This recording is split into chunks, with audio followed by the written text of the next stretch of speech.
Welcome to the Fayetteville Fire Podcast, where we talk about all things fire-related, safety tips, and things that are happening in our can-do city.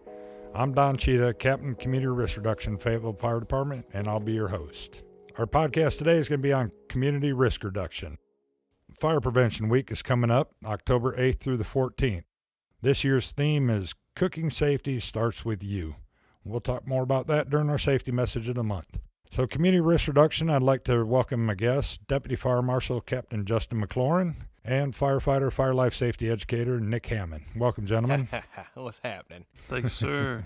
So community risk reduction, process to identify and prioritize local risks, followed by the integrated and strategic investment of resources to reduce their occurrence and impact. That's the book definition. So we're talking about community risk reduction. What are we really talking about? I'll give you an example. Just finding a problem that's a big problem and reducing it to little to zero problem. Right. And when we used to think about community risk reduction in years gone by, and a few of us got a few years under our belt, you thought of fire prevention, the Fire Prevention Week. Stop, drop, and roll. Yeah. And we thought about, fire life safety educators, get out and educating the public, talking to the kids in school. And then a lot of people don't understand is fire code enforcement. That's right. Goes a big way into that. Yeah, fire code enforcement in reality gets us into a lot of just businesses, daycares, and schools to hit on community risk reduction itself, not just code enforcement. So once we get into those schools or daycares, we can hit on stop, drop, and roll, knowing how to call 911, just in general knowing their address. A lot of safety tips that we can pass on to the teachers and things they can teach the kids while they're not only in those classrooms, but something they can take home to their parents. For those of you out there that don't know that there's a fire safety code or a fire code enforcement, just like a building code, and when there's certain aspects and certain specs that your house has to be built by, fire safety codes have come through the years, unfortunately, over major tragedies. And each time there's a major tragedy, whether it's a blocked exit, or not enough exits or escape avenues, the fire code changes, and it's all in making businesses, commercial properties, multifamily dwellings safer for you individuals out there. That's right. So we went from them three things. Now we got this thing called Vision 2020. So we've expanded upon community risk reduction. Can you kind of talk about how it's expanded and evolved from just a simple three-part aspect to where it is or where it's going? When you say expanded, you mean like how our education tools have expanded, or teaching, or methods of teaching? Well, I think you hit a little bit on it earlier. Is now we're going more into just not standard public education and stuff and talking to the kids, but we're actually going into identifying now what our risks are. What's our highest risk in the city? Unattended cooking, I would say. That's the leading cause year after year. Because you look at the data is powerful. Data is key. And for as long as I can remember being in the fire service, unattended cooking has been the leading cause of fires in a residential home. Right. And as a city as a whole, that is probably what our biggest risk is, right? But we got different stations, different community risk reduction zones that we've created. So in each one of those zones, that data may look different, even though we'll just say in Station 1's area, they've got a higher risk of slip, trips, and falls, but in Station 6 areas, they've got unattended cooking fires as their main concern. So that's where we've started going to station base, obviously education, and them hitting that community and trying to reduce those things as much as possible. Right, and that's where we've come, the Vision 2020, and it's come with these community risk assessments, where we got to collect this data and assess these different risks in these different areas. And what are some of the things that go into identifying a risk within a district other than just the calls? It's really if the community reaches out for education, our home safety surveys, smoke alarm installs, like our guys noticing those things, and really boots on the grounds outside of just those calls. Just getting to know your district. Some of the other things that go in there, talk about the demographics. The city of Fayetteville is a very diverse city. Just take Station 17's district. The diversity of economic and different diverse backgrounds of people that are in your district. Mm-hmm.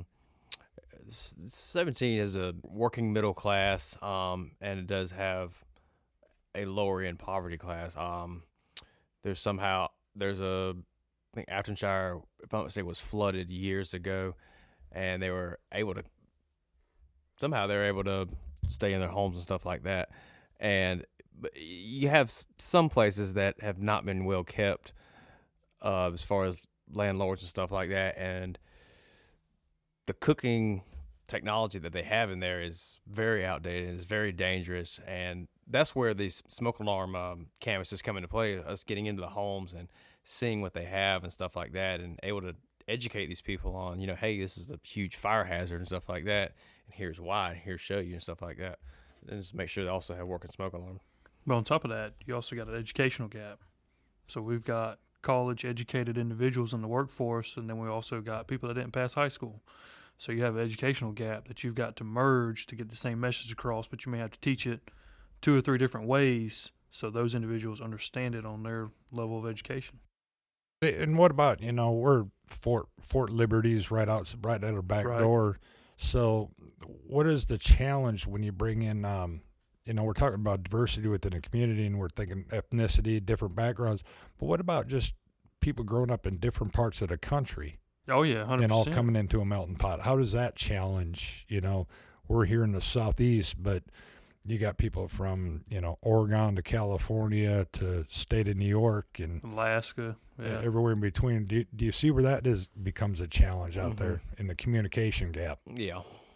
100%. You're going to have that individual, well, I'm able to do that over here and not have a problem, but then obviously they move into a more city environment and not be so urban. They've actually got to change their way of thinking. So they're more worried about wildland fires where they probably come from, to now they're worried about endangering their neighbor's property, what they used to be able to do at their farm or whatever back home. And different, different backgrounds, different parts of the country, they cook differently. That's right. I'm from the Midwest, so there wasn't a lot of fried foods. It was a lot of grilling. So, we're down in the South. People have a tendency to... You ate a lot of brats, didn't you? Yes, I did eat a lot of brats. I'll admit that. Brats and pop. Yeah, and we drank our pop. But, just talk about that. Where do you see that gap? Do you see a lot of oil cooking fires or grease fires because of the different type of cooking done down here? Frying French fries at 10 o'clock at night when you get home, because some of your late night fires, I've been to them before. I get to the homeowner. Luckily, everybody get out of the house. Most of the time, most people get out of the house, thankfully. And we talk to them like, "Can you tell us what happened?" They're like, "Well, I was frying French fries or frying pork chops." I'm like, at 11 o'clock at night? Why? Well, microwave broke. Oh, okay, that makes sense. So, but yeah, I will say this, and I've been with the city coming up on 10 years. I've been in fire service over 15, and it always traces back to the grease fire. And when they do notice it, it's too late, and it's already got up into the microwave and the cabinets. So obviously they get out and call 911, or they'll pick it up, the pan up, they're barehanded, and try to run to the door to throw it outside. You get the secondary effect of burns. Man, I'm gonna tell you what, you've been here this game as long as I have. You see a burnt hand with a pan, like from a cast iron pan, that just looks so painful. Because you just panic. You see fire and you're like, oh no, oh crap, I gotta save my house. I gotta save people inside. So. Yep, and a lot of times that's all they got. So their natural reaction is, if I can get this danger away, I can save this over here. I'll tell you a story. I was watching Next Level Chef one time, and they had a fire in the kitchen. The guy was cooking, and it's a controlled atmosphere. It's live. It's on TV. And Gordon Ramsay says, "Pick the pan up. Pick the pan up." I'm like, "No, use the lid." Gordon picks the pan up with a towel, walks it across the stage, and throws it in the sink, and then turns the water on. I'm like, why didn't you just? The lid's right there. This is a big lid. It's got a big old pan. I'm like, oh my Lord. Yeah. And I'm just screaming at the TV. And then years being in CRR will do that to you. You're just screaming, throw a lid or baking soda, anything. Just cover it. Turn it off. Don't carry it across and slosh liquid, making it worse. Yeah, that's a big thing. Especially on TV. That's not a good message. And nobody caught that. Like, nobody commented. I'm like, you gotta be kidding me. Don't put water on it. Don't try to carry it. So mad. Put a lid on it. Turn the flame off. Turn the stove off. So what other types of challenges are we seeing in our city, types of calls that are really challenge us to try to reduce that risk, get involved in the city? Obviously, we can't do it all as just fire department, correct? No, we can't. Every time I go to a community risk reduction, I advocate about the smoke alarm program, and I advocate to please check on your neighbors, your friends, your church mates, everybody, especially the elderly, because you have some people who do quite well for themselves in their age of over 65, but you look at some of these smoke alarms, and they're just like fossils. I mean, they're that tan green, about as green as that sheet right there, and a lot of it's just they just didn't know about it. Yeah, and poor education. It is, and the better you can get the word out, the better. And that to me is an ongoing issue in the city. It's just people not knowing about it, and maybe not knowing how to ask for the resources that they need. Scared to ask for the resources. Yeah, because I mean, I don't like to ask for help or ask for anything in that manner. But it's here. It's your. I tell them, this is your tax money. This is your tax dollars. We're here for you. Yeah, this is purchased from the state level and local level. And I think that falls back somewhere into that learning gap and that social development of folks. And that's why the way I see community risk reduction expanding now is the fire service. We're reaching out to social services. We're reaching out to get counselors to come in with us. And, it's an educational process for the folks. And obviously we can't do it by ourselves. So we try to bring these other folks in that maybe are better in that area. Right. But it's not just fire, though. We also try to do community risk reduction on it. It's everything. It's anything, like the fentanyl epidemic. People can become exposed and, not even realize they've been exposed and, either succumb to the injuries or just get really, really sick or bad off. So, I mean, and it's also about preventing trips and falls in the home, like Chief McLaurin over here said. It's more than just fire prevention. It's reducing the risk of an emergency or incident happening. Right. And that's where I say we how do we as a fire department address somebody that's a hoarder to help them? Can we do that on our own, or do we need some of them outside entities? Yeah, you definitely need those outside entities, because what contributed to them being a hoarder, right? They probably got some trauma, emotional damages going on, and then some life-changing event that they became a hoarder. They could have been the cleanest person all their life, and that event happened, and it's a totally opposite person, than they normally were. We've had incidents like that, and we've gotten involved with the family to try to talk to them to see if there's anything we can do at our level, whether it's take some stuff outside, put it by the curb, or some people say, will tell you it didn't always used to be this bad. They just may not have help. They might be willing to help part ways with some of the stuff they've got or clean up. They just need that little bit of push. So but that's what we've done. We've reached out to family and maybe like any type of mental health or organization that assists with stuff like that. Because there's organizations out there that are willing to help people. Oh yeah, well, prime example is a couple of weeks ago.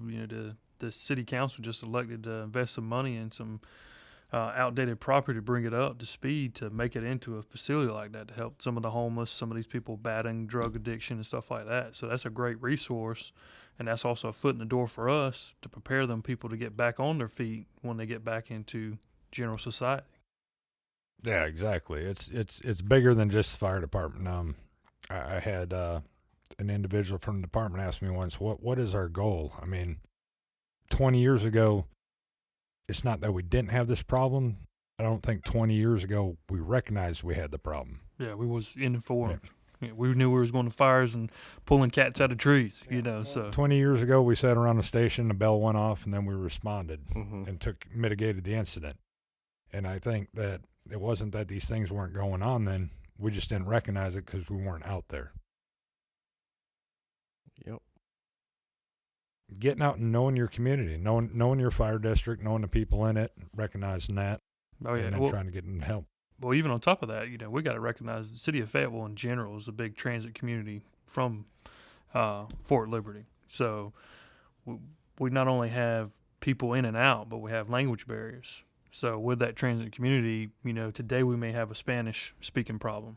Well, tomorrow it could be a bunch of Latins or French-speaking individuals that come in, and we have that language barrier that we need to encounter. Same thing with the Asian people we've got in the community. There could be possibly a language barrier there that we have to overcome and get a translator for. And if not, they have someone that's very well versed in English that's in currently school education in Cumberland County. That's really our into the family person that's our point of contact, and that could be a 12-year-old child. Yeah, it's funny you bring up the different languages. Ran a vehicle wreck years ago and couldn't understand what the guy was saying. And we had Spanish police officer out there and stuff, and nobody could figure out. My one firefighter walked up and said, "Oh, that's French Creole," and started talking to the guy. Yeah. Wow. He just happened to study French Creole when he was in high school and was able to communicate with this guy. But, it just shows you how much different it is here as a transient melting pot, so to speak, with Fort Liberty. We talked about home safety surveys. What's that entail?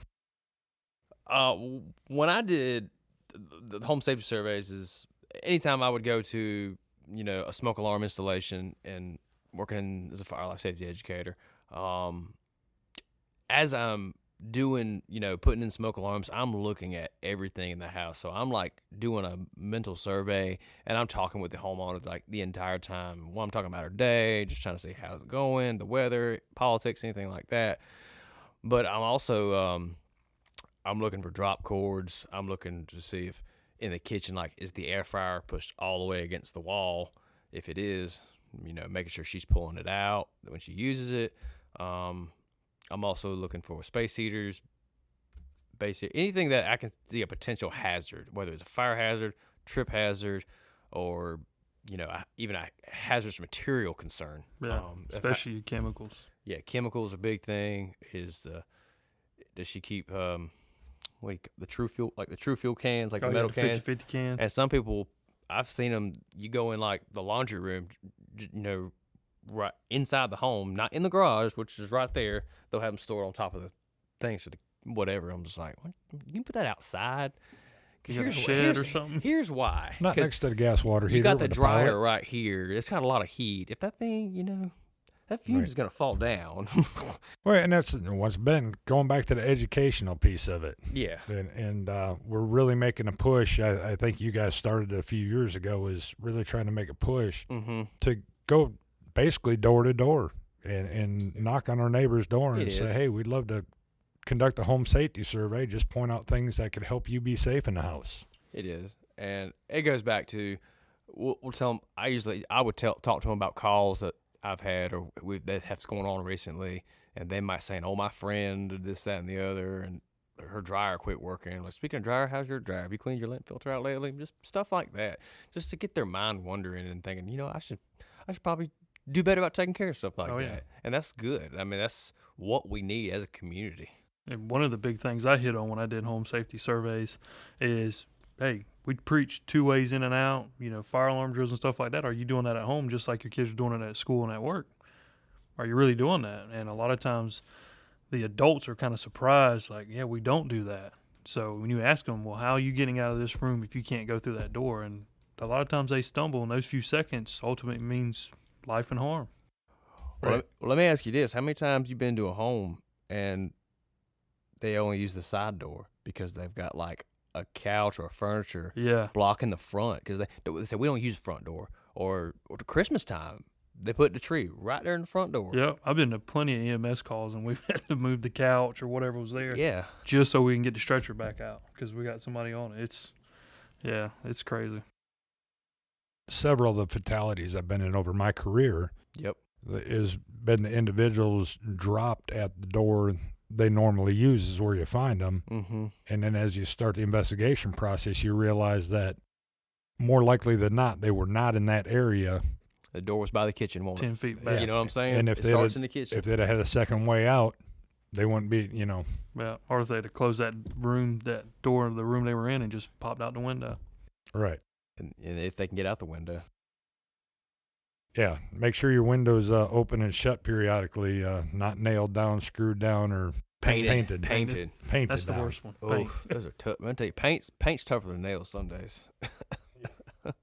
So we talked about the smoke alarm program a little bit in neighborhood canvassing. 40% of all fatal fires did not have a working smoke alarm. 2 out of 5. 2 out of 5 deaths did not have a working smoke alarm. So what are the things we're doing to try to get out there and ensure that these folks have a working smoke alarm? Well, one thing we're doing, me coming from an engine company and a squad company, the primary call the Fayetteville Fire Department runs is an EMS call, whether it's sick, fall, or a personal injury. Any 321s, right? 321s, 311s, but love 311.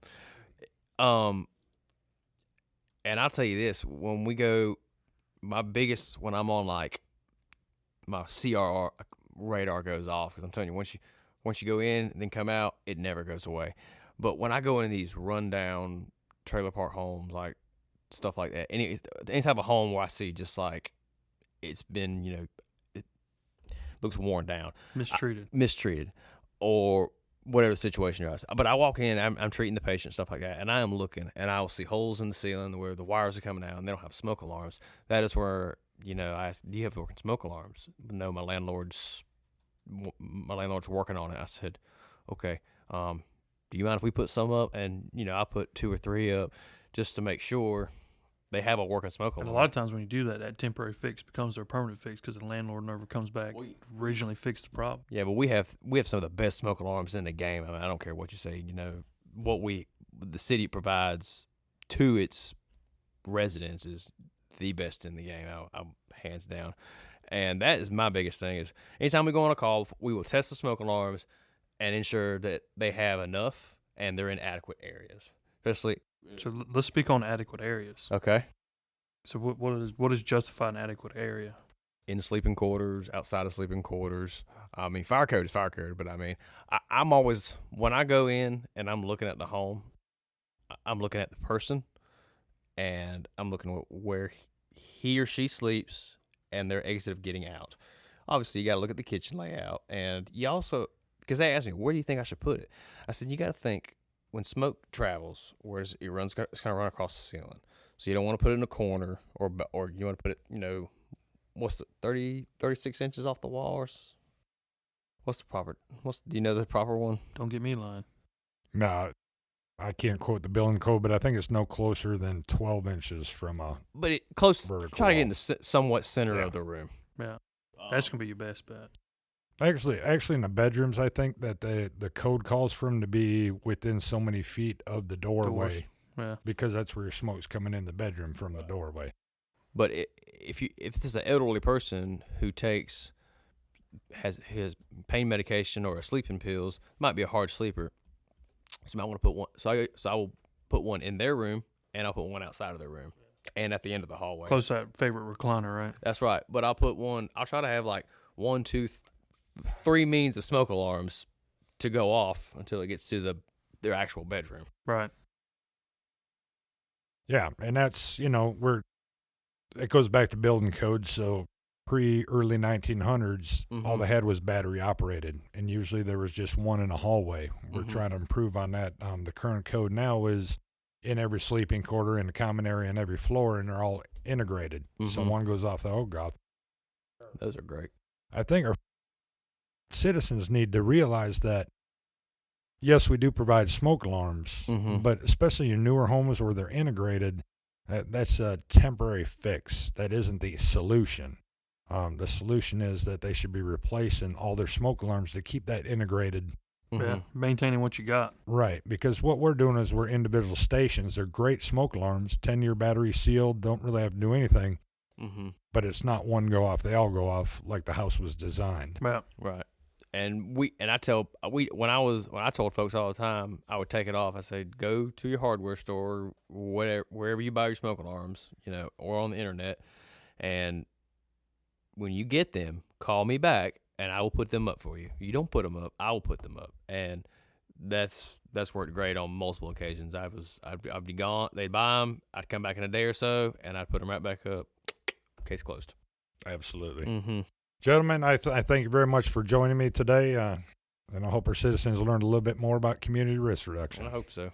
If you need smoke alarms, give us a call, 433-1413. All right, back to our safety message of the day. October is Fire Prevention Week. National Fire Protection Association established this week in 1922. It's observed each year during the week of October 9th, which is commemoration of the Great Chicago Fire of 1871. Every year they got a different message. This year's message is cooking safety starts with you. Unattended cooking continues to be the leading cause of accidental fires in the United States, and it's been that way for a while. The safety tips: be on alert. If you're sleepy or consumed alcohol, do not use your stovetop. Stay in the kitchen while you're frying, boiling, or broiling. Use a timer to remind yourself that the stove is on. And keep ovens, mitts, towels, wooden spoons, other things that can catch fire away from the stovetop. Thank you for joining us on Fayetteville Fire Podcast. Be sure to subscribe to Radio Fayetteville on your favorite streaming platforms to listen to all our podcasts. Next time, we're going to talk about women in the fire service. Until then, be safe.